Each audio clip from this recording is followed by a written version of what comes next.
We have new life on the homestead, folks. Pearl finally had her kids yesterday. It was a little bit of a circus when she had them because she decided to have them in my tack room, which was fairly secure. Only she and her first kid, Rooster, could get in there under the gate because of their size. But the proud papa, not Negan, he's standing guard right here. He pushed and pushed and pushed on one of the hog pen panels that we had, blocking it off from another stall. So he got in, and I was really afraid he would hurt the kids.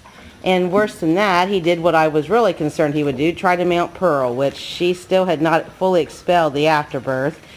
So I had to chase Not Negan out, and I missed the second kid being born by just a couple of seconds, which is a shame. The grandkids really wanted to watch. But Pearl had just had him. I'm saying him. I've not picked them up yet to see what we have, boys or girls. But she was still cleaning the second kid up when I happened to go down to the tack room to get some fencing materials. Some guys are here building a playhouse for the grandkids, which you'll see how we did that on 95% scrap materials. Build a humongous one like the kind you'd see on Pinterest that cost you $1,000 for just $200. But they were kind of city boys, so they were very excited, and they couldn't believe that the kids could walk right after they were born. And I told them every animal can except for humans. So it was a learning experience for some city guys. But Pearl is now back in her nursing stall, which that was about a 25-minute in circles chase to get her in here in 105-degree heat yesterday. But she's in here. I picked her kids up, and I put them inside that purple hanging feed tub you see, and they were squalling, and I put them in there, and they curled up, and I hung them on a fence, and that's where they stayed until I got their mama in here. When their big brother Rooster was born, she had him early, and there happened to be a feed tub on the ground in the barn, which if you have horses, feed tubs get knocked over unless you screw them in, then you can't clean them. No easy way to keep feed tubs off the ground on a regular basis. But Rooster survived all night, sleeping in, well, I think middle of the night he was born. I was down here at midnight checking her. And he curled up in a feed tub so he'd have someplace safe to go and not get trampled by the horses. Pearl didn't have the best maternal instincts her first go-round, at least not until we put her in this nursing stall. But she had him yesterday afternoon, and she seems to be doing great. I was concerned where it was so hot and she only has 3 good legs, how well she could bear down and move about being so pregnant and trying to chase after them and care for them. But it went really well. And this is their nursing stall, very simple, makeshifted another stall in the barn for Pearl and her baby last time and babies this time.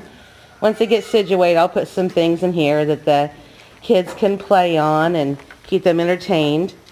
I'll keep them in here until at least 3 weeks old to make sure they're old enough to follow their mama around and not get lost on the farm because we free range, and then put them back up at night. Maybe 4 weeks. I'm not sure how long we did it with Rooster. I'm thinking at 3 weeks we freed them for little bits of time for a few days and then put them back up at night and then started doing full days. But Rooster had a lot of spunk, and he was very curious. These guys are just so tiny, it's going to be hard to let them loose. But she's nursing well. I've added some extra molasses to her diet, which is really good to do before and after a goat gives birth. It gives them a lot of nutrients they need to be strong and keep producing milk. But she did a good job, and I'm sure that she is much happier now that she's not quite so pregnant in this summer heat. And it was so hard for her to get around on 3 legs as big as she was, having 2 this time. But she's doing well. Rooster's Not Negan is keeping guard. The other goats are curious. The whole barnyard let me know something was going on when Pearl was giving birth. Horses were in and out the barn carrying on. Everybody welcomed our new additions.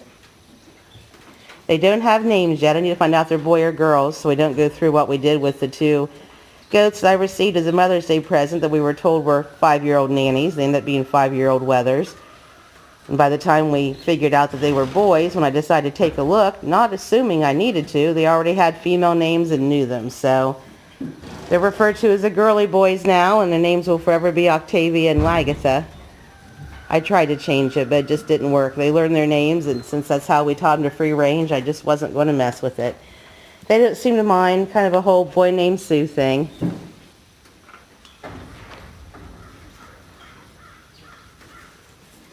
These kids look just like the daddy. Rooster, if you've seen him in pictures and videos previously here on New Life on the Homestead, he